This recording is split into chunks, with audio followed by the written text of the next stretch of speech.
Hi, I'm Tim. Welcome to Watchuwant, and thanks for logging on. Today, we're looking at a vintage 1970 Rolex Oyster Perpetual Datejust, reference 1601. You can see this two-tone vintage Rolex Datejust on our website, Watchuwant.com. Purchase it there, and if you enjoy these videos, please subscribe to our YouTube channel, Watchuwant Inc. You can also click on the card in the upper right-hand corner of the screen to see our full listing for this watch, with additional details of pricing and high-resolution images. Now on my wrist, 6 1/3 inches, 16 centimeters in circumference, you can see that although this 2.5 million serial number from 1970 does have the traditional profile of the Rolex 36mm Oyster case, nevertheless it also has a tremendous amount of period charm, inasmuch as at 11.5 millimeters thick, a huge amount of the total thickness of this watch is that gorgeous vintage style plexiglass or acrylic bezel. Now you can see the watch 36 millimeters across the round of the case has the classical Rolex cushion profile, which is to say there really isn't a round of the case. Now from lug to lug, the cushion case measures 44 millimeters, so those are classical measurements for the 36mm Datejust. But as with all the Rolex Oyster style cases, because they are so broad and flat across the wrist, the impression, both visually and the kind of seat of the pants feel of the wrist, is of a bigger watch. 36 millimeters, this Oyster case really feels a little bit more like a 38 or a 39, and it looks the part too. Now the bracelet is a classic 5-link Jubilee. This one's actually a G series, so early 1980s. It's about 12 years newer than the watch itself, and its condition really reflects that fact. Now it's a reference 62523H with 455 end links, and it features gorgeous polish as well as a very well preserved, nicely defined clasp. Now you can still see that the Rolex crown is quite visible, blazoned on the top. It opens with a snick and a snap. You can see the embossed Rolex logos on the inside. Again, get a better view of the crown. If I can keep it in the plane of focus right there. And you can also see that the reference of the bracelet, as well as the text and the date stamp of the watch, are beautifully preserved inside. Now the nice thing about the Jubilee is that it is the most supple of the Rolex bracelet family. So on the wrist it has the lightest feel and the most flexibility built in.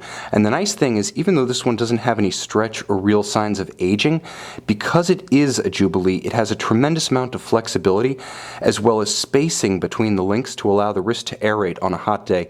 It allows moisture, it allows sweat, it allows heat to escape, and the 5-link design, especially with the very small intermediates, is very light, very flexible, almost silky on the wrist.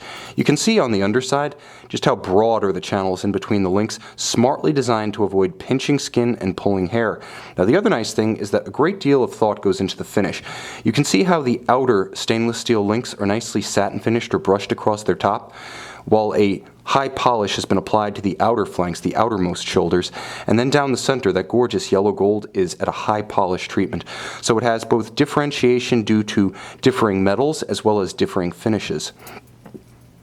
But as with every Datejust, it is that classic cushion case with the automatic movement, the Cyclops eye, and the date that defines it. Now you can see that at some point in its history this watch has been refinished. A little bit of definition has been lost at the periphery of the lugs and on the bezel, but it's an honest watch. It's a daily driver. It's the kind of vintage watch you can wear without any particular concern because, frankly, it's a collectible, it's handsome, it's charming, and it just exudes character. The fact that it's not a museum piece just makes it the kind of watch you can wear without a care in the world.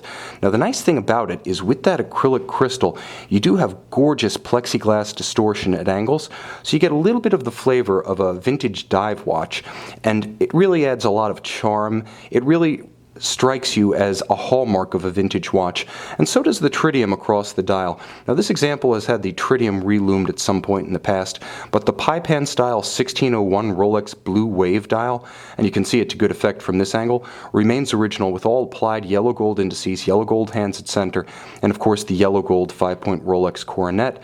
Now the watch is beautiful in as much as the entire dial, with the exception of the reapplied luminant, is largely untouched. It looks Rolex, it has the Rolex vibe, but again with that blue wave pattern, it's just a bit richer, it's just a bit more nuanced. If you want a Rolex because you know it's an objective standard, both in new and vintage, but you want something that's not generic, something that's a little bit off the beaten path and definitely has a style and a flair of its own, this two-tone 1601 really fits the bill. Now inside is the Rolex Oyster Perpetual caliber 1575, 26 joules, automatic winding, bidirectional. It is a COSC certified Swiss chronometer. This one, being a 1970, predates both the quickset and the hacking function, so you want to time your move precisely if you want to set this to a reference time. You can also back slightly against the movement to hold the seconds hand in place, and the bottom line is, in any case, when you're dealing with a vintage watch, you take it on its own terms and you play by its own rules. If you have to spin the hands a few more times to correct the date, that's just part of the charm of true vintage.